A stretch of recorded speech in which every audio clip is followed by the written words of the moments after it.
Joshua Cribbs turns disaster into a score! Ugly, misformed little creature who has no purpose here, no meaning. I am a human being.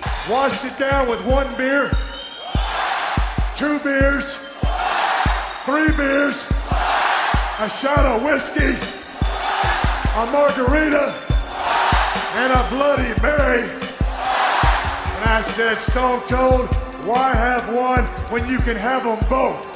Swung in and drilled! Deep right center! Away back! Gone for Tony! Irving and Curry, one-on-one. Irving puts it up. It's good! Kyrie Irving from downtown! Senator Hillary Rodham Clinton? Awful. How is she awful? Hates freedom. And now, Any Given Podcast with your hosts, Brendan Ward and Ethan Simpson. Iguodala to Curry, back to Iguodala, up for the layup! Oh, blocked by James! LeBron James with the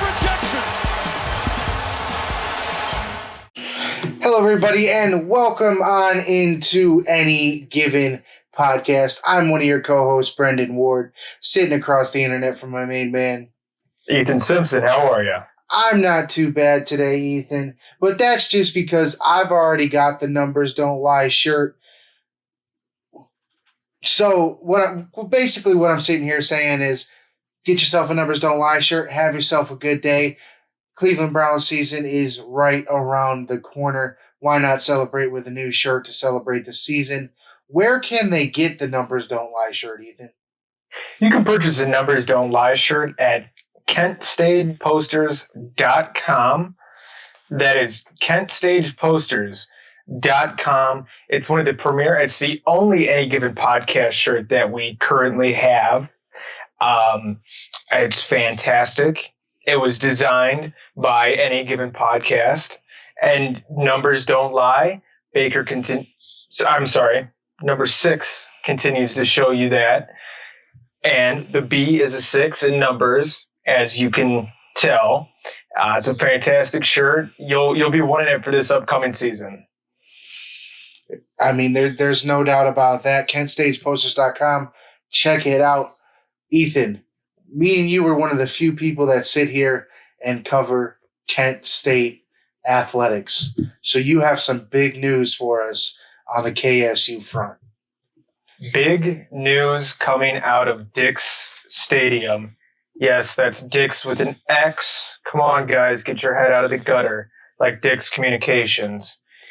Big news coming out of Kent State University.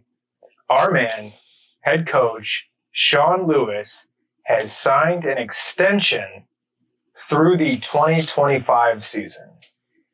Here's the thing that happens with a lot of MAC coaches. A lot of MAC coaches, when they start winning games, winning bowls and games and big games like that, that's when the bigger conferences come a knocking.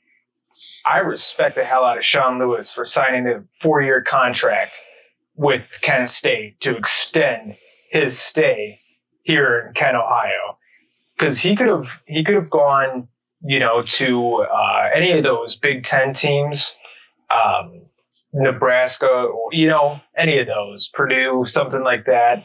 One of those teams, but nope, he's signed through the 2025 season. He took over the Golden Flashes in the after the 2017 season. So in 2018, he is only 35 years old. He was a tight end at oh wow, why am I blanking now? Oh my gosh, I'm blanking. The Oranges. Syracuse, yes, at Syracuse. But yeah, he's only 35 years old. He is 12-17 in 3 seasons at Kent State. I was lucky enough to be on the sideline for the 2019 season covering the Kent State Golden Flashes. Unfortunately, with COVID-19, I was not able to make it there last season. There was a possibility of me getting the press passes, but I would have had to sit in it was kind of a weird thing. We couldn't be in the press box or on the sideline and fans weren't allowed in the stands, so we would all have to sit separately, like all the different reporters and everything. Yeah. But unfortunately, it was in the colder season, and I couldn't bring my laptop because it'd be raining or snowing. Yeah. And all that, and it just didn't work out that way. But it happens sometimes like that. But I'm just happy to get Sean Lewis back till 2025 because he's a real coach. He knows football. Hell yeah, bro! I think it shows that he's really a team guy, and he wants to continue what he's building here. You said he's 12-17 as head coach, and that's a number that to the casual fan doesn't really pop out. 12-17, that's less than 500. But when you go from what Kent State was the previous couple years prior to him, pretty much since that GoDaddy Bowl appearance when Dre Archer was the running back, Kent State really has won like a total of 5 games. So for him in 2 or 3 seasons to win 12 games, have them in position last year to win the MAC, have them really close to be in position to win it the year before, just kind of speaks volumes to him. And then, like you said, he's getting his recognition now for people like PJ Fleck and other people who have come through the Mid-American Conference. That means chase a check and go cash in the Big 10 or the Big 12 or I mean, I guess if you get an SEC offer, most people go and cash in that check. Sean Lewis is saying, hey, I'm building this program here. Even if my quarterback is done after this year, I want to tell Kent that I'm here to stay for a while. Kudos to him for taking the contract, staying with the hometown school. Excited to see what they do going forward. I think they win the MAC this year in football. I think Dustin Crum, who is pretty much on every single quarterback watch list you can think of, is going to have this season we predicted him to have last year. This time he's just got a full slate of a schedule. Yeah, absolutely. And another thing to remember is with this team that they've had, they almost beat Illinois his first season that he was here.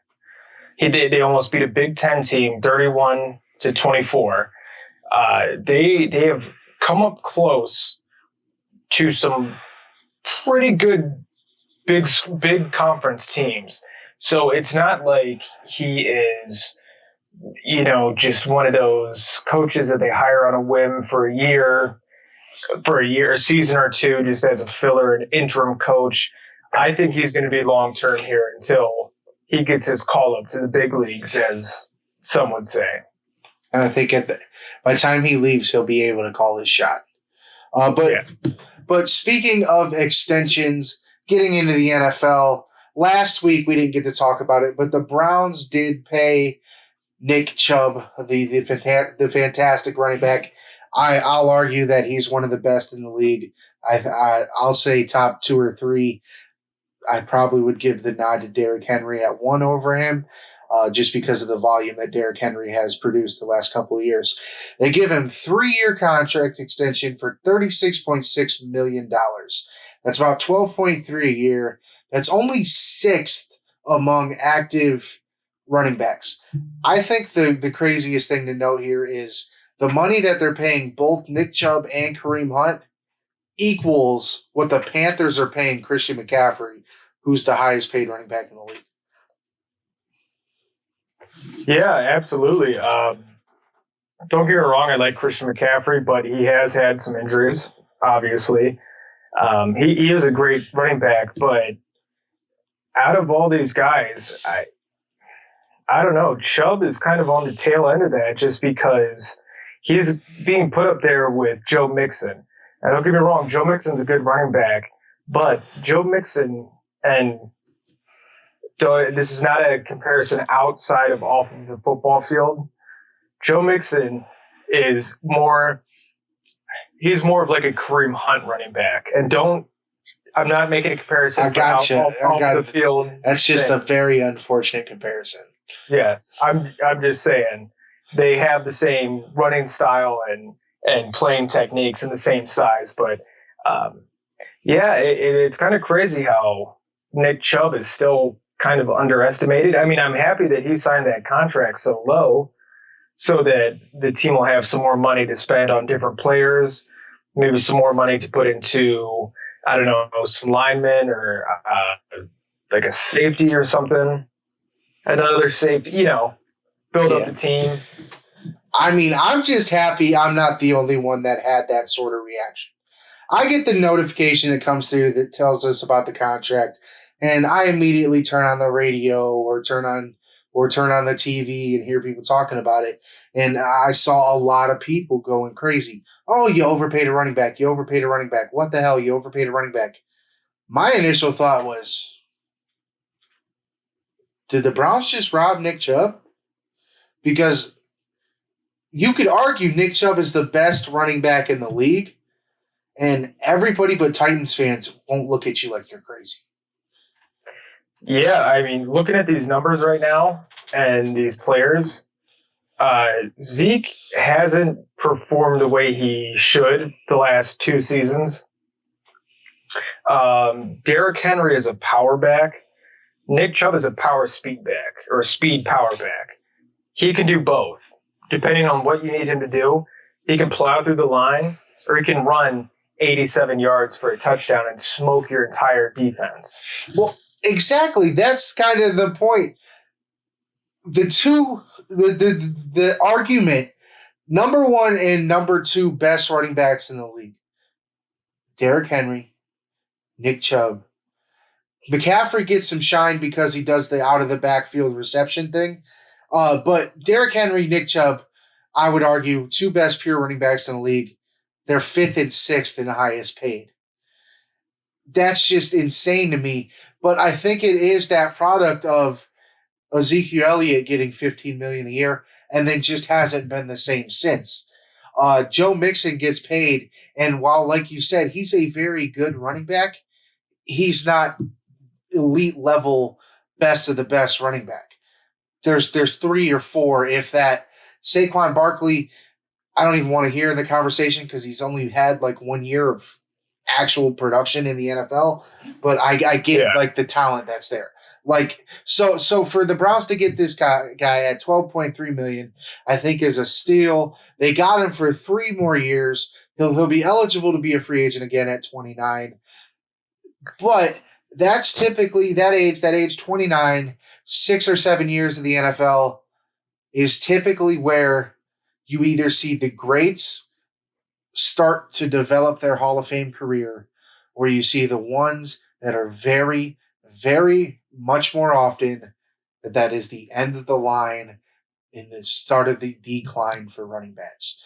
The Browns are very smart. Let's pay him while we know he's going to be in his prime. We know Nick Chubb's going to be good barring any injury for the next 1, 2, or 3 years. But after that, science and history tells you that at age 29, running backs begin to slow down. Sure, there are a couple examples where that's not the case. Adrian Peterson's like 75, still running the ball somewhere. Frank Gore has made a career out of being a journeyman for the last 10 years, but still is like top 5 in career rushing yards. Like it happens where some of these running backs have 15-year careers, but it's also very much way more likely that these running backs only have 6 or 7 years tops.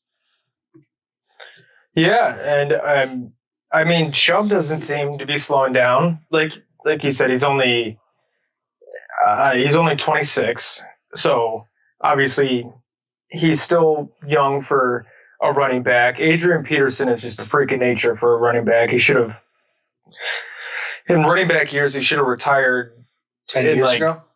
Yeah, pretty much. But yeah, I'm happy for Nick Chubb. Let's see what he can do.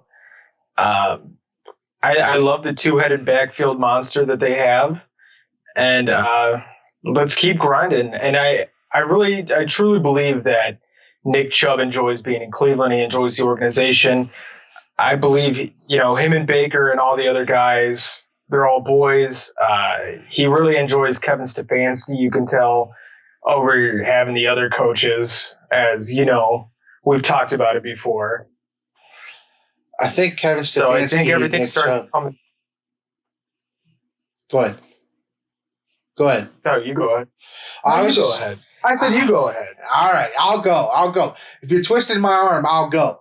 But anyways, I was just going to say, I think that the connection you're talking about between Stefanski and Chubb is they're really kind of just, when it comes to the game of football, they're the same damn person. They're both shut up and let's go to work. They're both they don't have to be cocky. They don't have to talk shit. They are shut up and let's go to work. Nick Chubb, Kevin Stefanski, one and the same in that sense. They let their work talk for them. They don't need to be out there barking, you know. Yeah, I mean, literally, the most I've ever heard Nick Chubb speak was when Daryl Ryder was having us break down highlights at OMS for a couple hours a day. That's the most I ever heard Nick Chubb speak. Other than that, I feel like it's him and Greg Popovich compete for who can say less in an interview. But the other boys that you were talking about, you got the Baker, you got Denzel, you got Wyatt Teller, all these other guys who are at the top of their game, who it is damn near time to get paid. Here's the thing that scares me about Denzel, and I didn't put it on here, but I'm going to bring it up. The Browns just drafted a guy named Greg Newsome, who we fully expect to take Greedy Williams' job. We fully expect him to be a starter this year. So what happens with Greedy Williams? What if Greedy Williams is back? What if Greedy Williams is the guy we expect him to be? Do the Browns decide, well, okay, we'll trot out Newsome and Greedy at the cornerback position, and, well, because we have to pay Baker and Wyatt Teller, I guess Denzel's the one we get rid of? You could move one of them to a safety position if you think about it. If it comes down to it, you're either trading somebody or you're moving somebody to safety, or just put them on special teams until further notice. I mean, I'm all for an embarrassment of riches. I don't give a damn who starts. You know what I'm saying? I'm all for an embarrassment of riches. I'm saying when it comes down to the Browns are going to start getting themselves where they're up against the salary cap instead of having so much to spend. Is there a situation where they decide Williams and Newsome are the way to go and Ward is the one of the remaining top guys that they walk away from? Yeah, that's a fair question, I suppose. I just think what the Browns need is the Browns need to work on their secondary. You know what I'm saying? Yeah. That's been one of their holes the last couple seasons. Not that these guys aren't good, but if you watch the games, it's just such an easy slip. If the offense does one little shift, it'll throw like three of the secondary defenders off, and it kind of almost throws off the whole game. They need to keep building on the secondary. You know, I'll give you some positives around that. They fixed it. Andrew Sendejo's not going to be their starting safety anymore. I'll also, to give you a bold prediction, the Browns have a top 5 secondary. Yeah, you calling it now? If everyone's healthy, the Browns have a top 5 secondary. Yes. All right. There you go. You heard it first.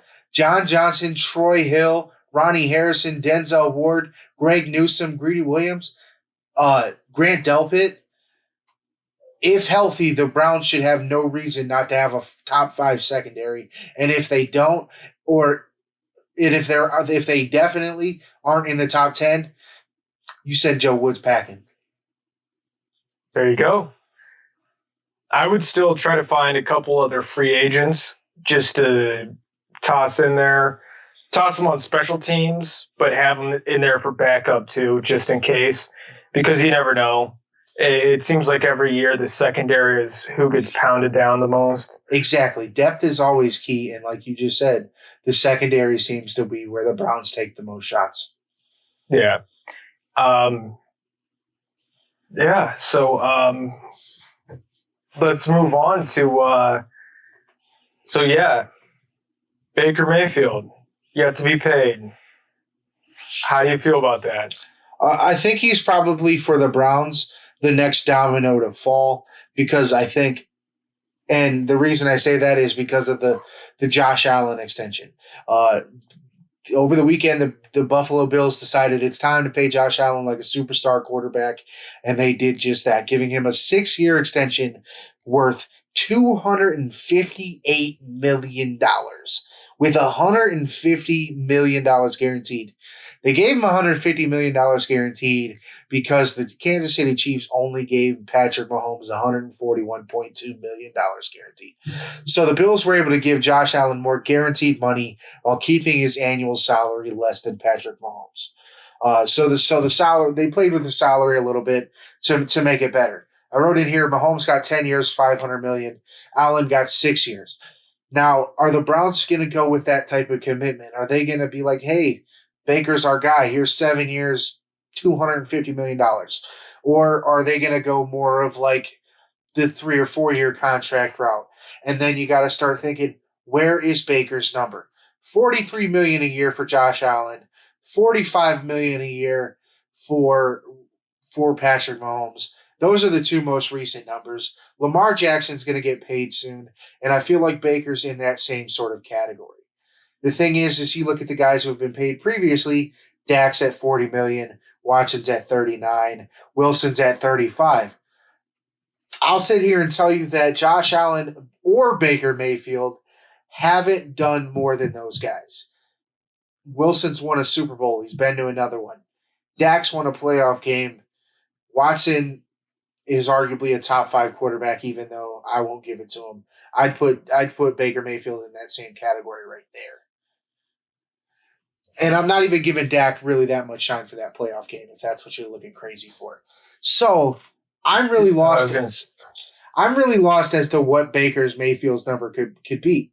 Because if it's as low as 35, how can I argue anything? Because that's what Russell Wilson's getting paid, and I'll guarantee you he's a top 5 quarterback.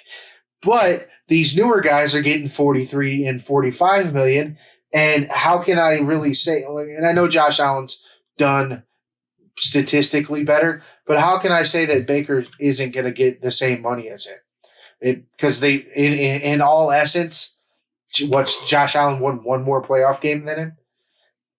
I'd argue he's had a healthier roster and a more consistent coach. Yeah, that makes sense. I don't know. Do you think Baker is the type of guy to go? Do you think he wants all the chips?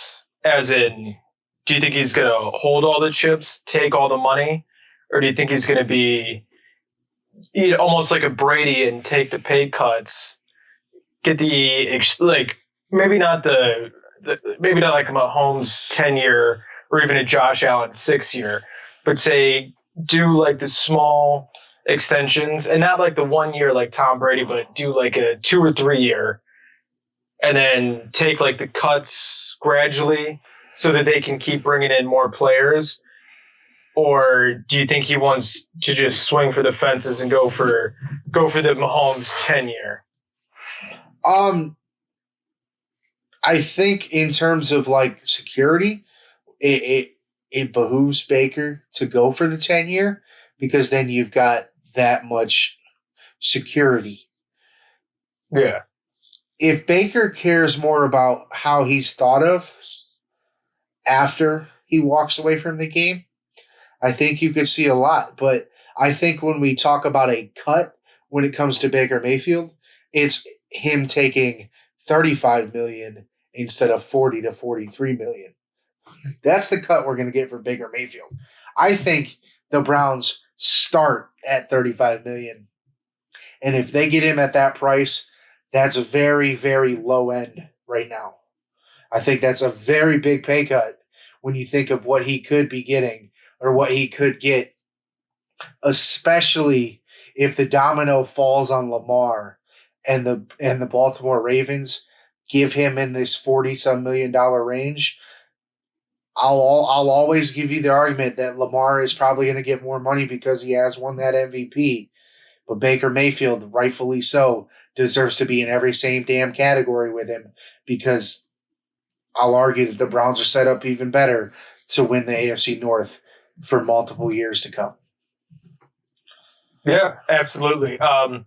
Young, fresh, healthy team, hopefully healthy for the most part. We'll see how it goes. We still have our receiving core, which is fantastic. As long as our good friend of the podcast, Isaiah McCoy, is still a Steeler, but if he wants to come over, we got a spot for you over here in Cleveland. Shout out to him in that Hall of Fame game the other day too. He played his ass off. Jumped on a fumble from one of his boys. His tight end caught a ball, started turning the corner and dropped the ball. Isaiah jumped on the fumble. That's one of the few I've seen him in. I was working and trying to watch at the same time, so I didn't watch the entire thing. But yeah, shout out to Isaiah for making his shit come true. I think he's been getting posted a lot by the Steelers. I think he might make the team, and if not, some other team's going to be really lucky to sign him. Once they see what he can do. Come to Cleveland.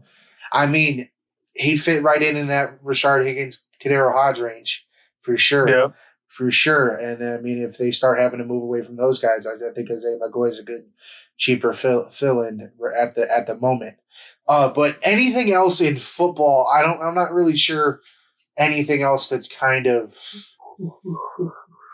popped off in the game of football. We had the Hall of Fame game that the Steelers won, enshrinement over the weekend. Shout out to everybody that got enshrined, Peyton, Calvin, to name a few. But moving on John Lynch's, yeah, I saw your tweet. His narc son. Yeah, his son looks like a cop. I mean, John Lynch kind of looks like he could probably pull off a cop in a movie as well. So you put him in some blue, I feel like he'd pull it off. In baseball, though, the New Look Indians take the series over the weekend against the Detroit Tigers. I mean, I'd hope so. The Detroit Tigers haven't really done anything in years. But my biggest questions with the Indians is not what they're doing right now. Where do you expect them to be at the end of this year?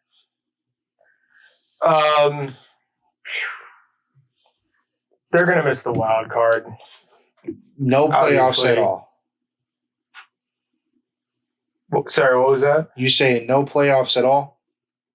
No, I don't think so. Unless they make a miracle run this month, and then obviously into September. Then other than that, no. And even if they do, what's the point? They're changing the name next year. It's all going to be blah, blah, blah. So, why not have one last – why not have one last hurrah as the Cleveland Indians? And in the words of Jake Taylor, let's win the whole thing. Why not just win it all one last time as the Indians? I mean, it is kind of set up just like the plot of Major League, right? Everyone expects the Indians to just kind of blow it up at this point. Terry's taken off for health and safety reasons, which is very much within his right. Go do that, Tito. Get yourself taken care of. Manager and owners seem to pretty much blow up the team, trade away some solid pieces. They do get back Miles Straw, who Houston fans, even though I could give a shit less about Houston fans, seem to have very, very much liked. And he's shown some things. He's hit a couple home runs and made some plays in the outfield. So I kind of like that they brought him in. But yeah, it is pretty much everyone expects the Indians to just kind of be it to be the end. Why not just go win the whole damn thing like you just said? It is like Major League. They're trying to, instead of trying to move them down to Florida, I believe, or to Vegas or something, or I can't remember where she's trying to move them. I think it was Florida. Trying to move from Cleveland, and she tried to get the worst team possible. This is obviously not the worst team possible, but in the sense of the movie, and then they end up going to the playoffs unexpectedly. Hey, crazier things have happened. And you know what? Instead of trying to move the team, they're trying to steal the classic Indians name. Let's win this one for Wahoo. Might as well, man. I mean, like you said, crazier things have happened. I mean, hell, the Marlins made the playoffs last year.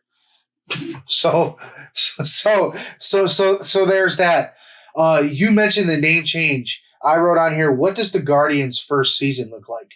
Because we are as Indians fans in this kind of just state of, what the hell are we going to be? Like, what is this team going forward? Sure, you could argue that right there they're just fine because they've got the pitching staff once it returns healthy that they do. But, I mean, Jose Ramirez is nearing the end of team control. Shane Bieber's going to start entering arbitration and having to get paid. Aaron Savali's not too far behind. Cal Quantrill has stepped up by like that. But outside of Jose Ramirez and Franmil Reyes and Shane Bieber, I feel like everyone's expendable. So what does this team look like at the start of next season?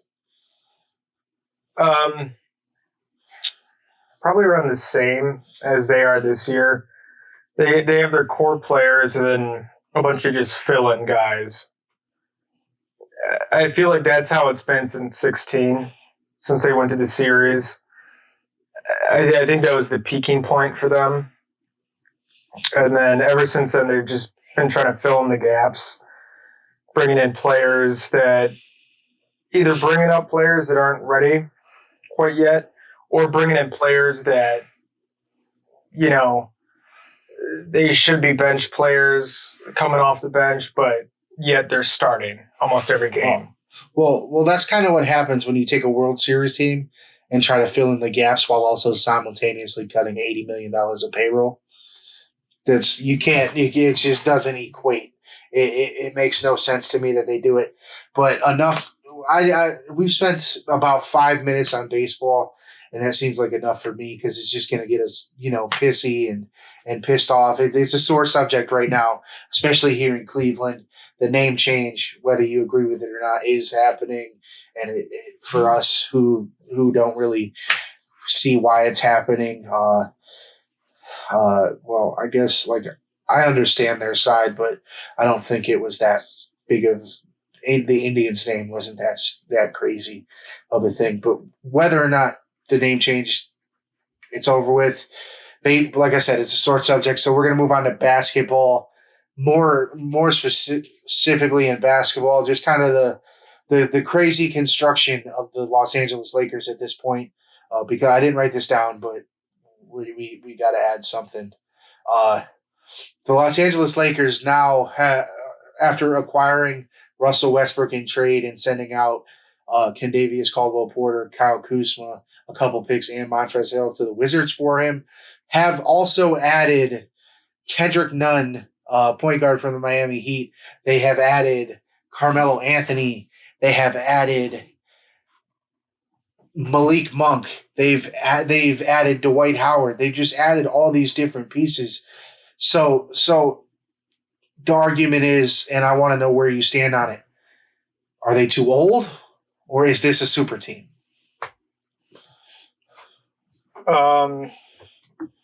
Westbrook isn't too old. He's still, what is he, 32? Yeah, he's 32.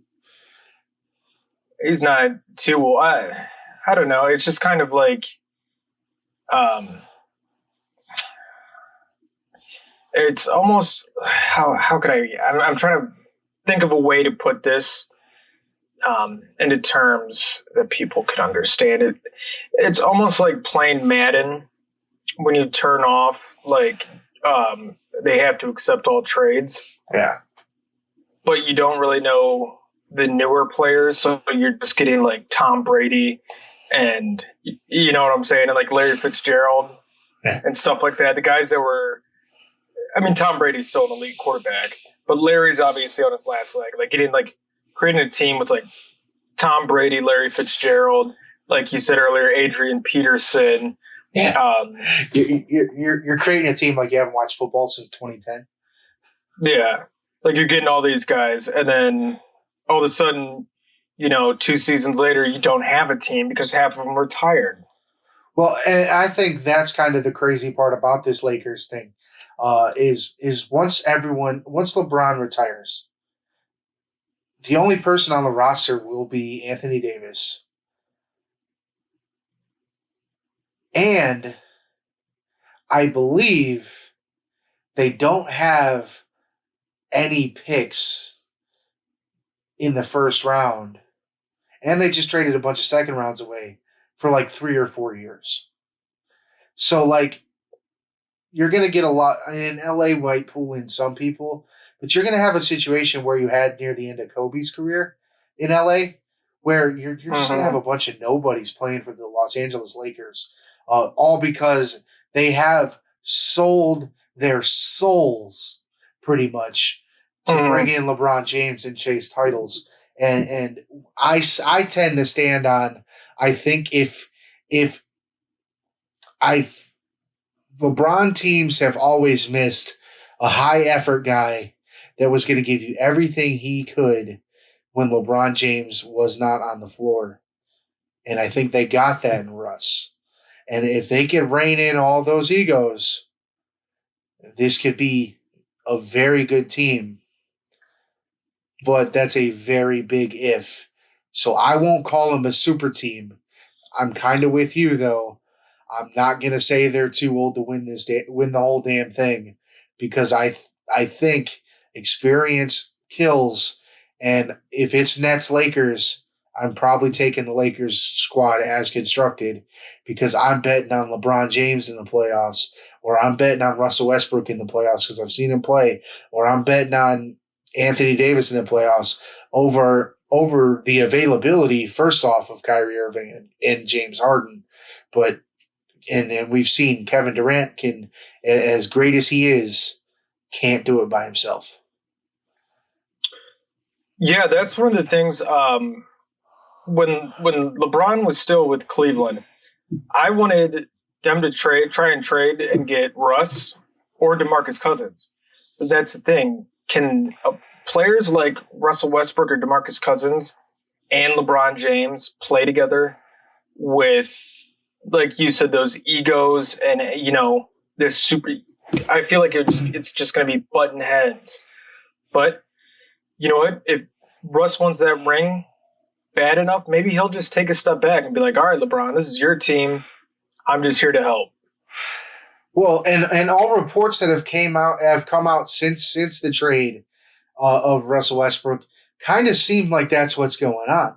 It really does seem like Russell Westbrook has really tried to construct this team in his mind. There's been talks about how him, Anthony Davis, and LeBron James have already sat down and had meetings together and talked about how they want this season to go and who they want leading when and things like that. And that's what that team has to do. And you got to get 7 in there as well. You got to bring Carmelo Anthony in there as well, because with the roster as it's currently constructed, Carmelo Anthony is probably their starting number 2.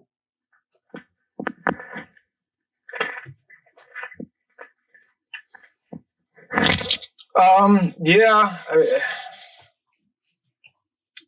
You think so? They traded away Kentavious Caldwell-Pope. Okay. Unless you start LeBron at point guard and start Russ at 2. Well, and then Carmelo Anthony's your starting small forward. But I'm guessing they're trying out a lineup of Russ, Melo, LeBron, Anthony Davis, Dwight Howard. That could work, yeah. I'm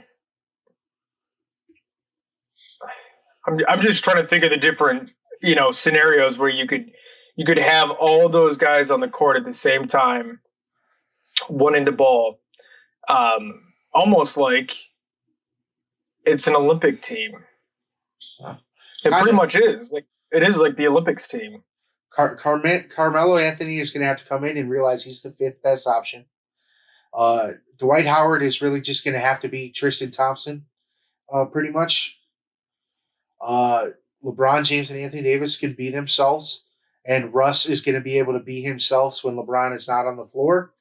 When he is on the floor, Russ needs to be a role player and get open and cut through passing lanes and let LeBron run that offense, which is why I think you might even see a lineup of LeBron, at the 1 and Melo at the 3 is so LeBron can run that offense and be primarily a playmaker rather than a scorer. I could see it. I could see how they could make it work too. So, yeah, why not? I wouldn't bet on him winning a championship right now because his health is a big thing, and you've got 5 guys that are supposed to be your starters. I mean, and I guess I won't put LeBron in there because he's had 2 injuries his entire career that's kept him out for a longer span of time. But other than that, the other 4 guys, you never know. But that's that. Speaking of the Olympics, as you just brought up, both the USA men's and women's basketball team did win gold. That's the 4th in a row for the men's, the 7th in a row for the women's. The men's took on France. I actually watched it over, I think it was Saturday night. Beat France 87-82. They were led by Kevin Durant's 29 points. The women had kind of won their game a little more handily, beating Japan 90-75. I watched that one as well. That was kind of crazy to watch, man. There was so big of it was like a normal person to an NBA player, if that makes sense. That type of height difference. I was watching some of those girls from the WNBA run around some of those women from Japan.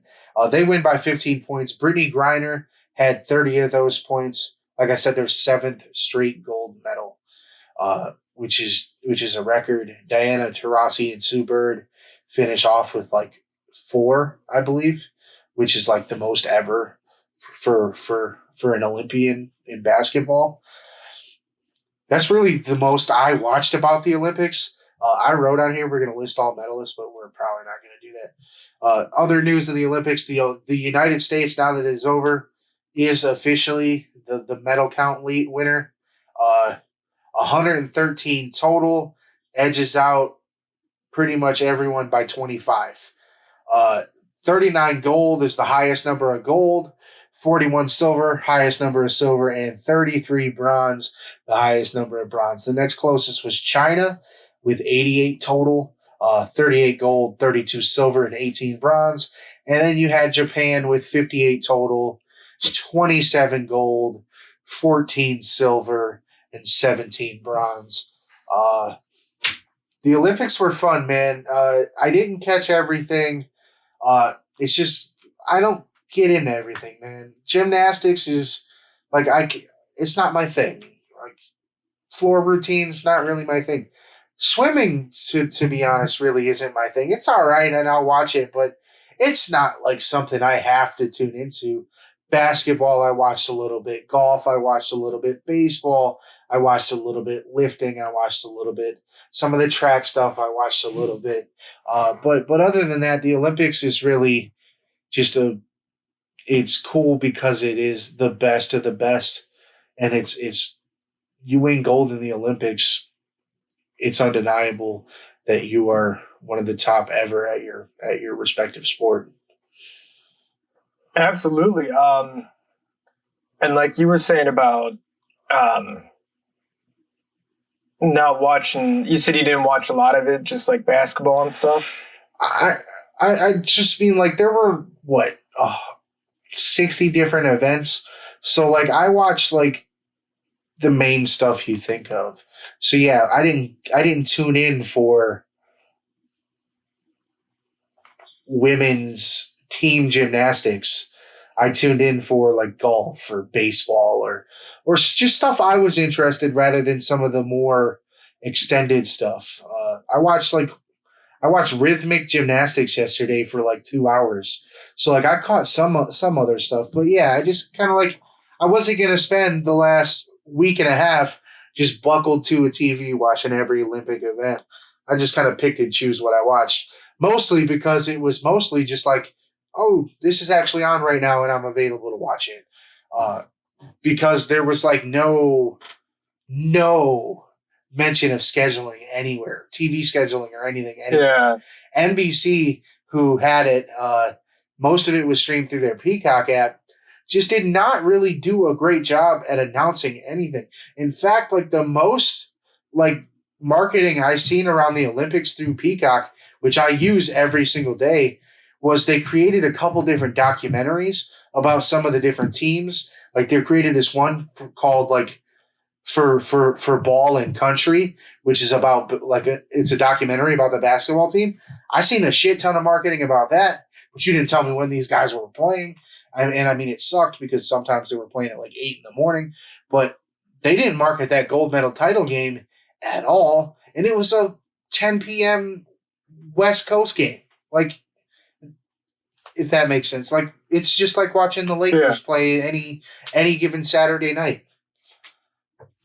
So they could have done a lot better with that. And so I mostly caught stuff that I was like, oh, that's on right now. I'll turn it on. Yeah, I was mostly just watching it through like USA Network or NBC, stuff like that. Like you said, the Peacock. I don't think I went on Peacock. I watched like through NBC Sports Network, the stuff that's on Sling. So like USA, different things like that. So I definitely caught some basketball games. See what all did I catch? Caught basketball, some swimming, diving, cycling, stuff like that, fencing, skateboarding. That was pretty cool to see skateboarding in there. It was a lot of handball. A lot of handball was being played. It seemed like handball was on more than any other Olympic sport. I feel like I ran into handball quite a bit too. So maybe they just had a very big volume of what they were doing with it, or that's how it's structured. But I saw a lot too. Maybe that's where that handball is one of those things to where maybe it's easier for, and some people might find this triggering, but for some of the poorer countries that they can't afford Olympic-sized swimming pools, or fencing equipment, or to be able to ride bikes and stuff. And so the kids are playing handball. Yeah.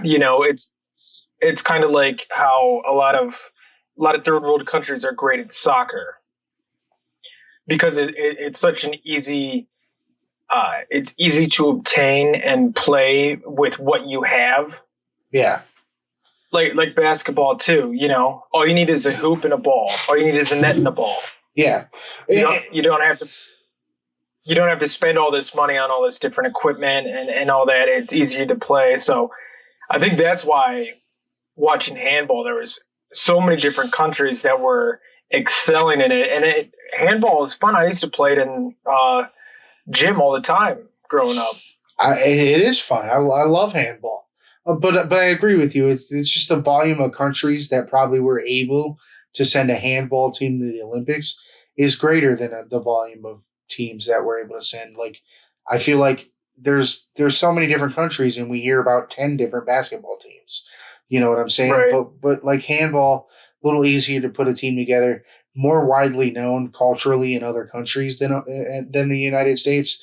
So like we have a big three here of baseball, football, basketball. Big three in a lot of other countries could be handball, soccer, and tennis or something like that. So just cultural differences. So yeah, I get what you're saying. You got anything else, my man, besides this day in sports history? I'm kind of we're getting up against it, and I'm kind of running out of other stuff. Let me see. Do I have anything else? Well, I do. You do. Once again, if you're looking for a Numbers Don't Lie t-shirt, you can find them online at KentStagePosters.com. That is KentStagePosters.com. Alrighty, I had to throw that plug in there real fast. Always plug in. And so for this day in sports history, in 2002, San Francisco Giants outfielder Barry Sterry Bonds hits his 600th career home run. That was in 2002. As you know, Barry Bonds broke the home run record And then he just has an asterisk in his name in the record book because of all the steroids that he has done throughout his career. He's not allowed into the Baseball Hall of Fame because of the steroids and everything like that. So, is there actually something written that he can't? Because I feel like he's been on ballots, man. Yeah. No, Pete Rose isn't allowed in. I know he isn't, but I feel like Bonds has been on ballots. I feel like he's been on the ballot. He's just not getting voted in by the writers. I didn't know there was actually something against him.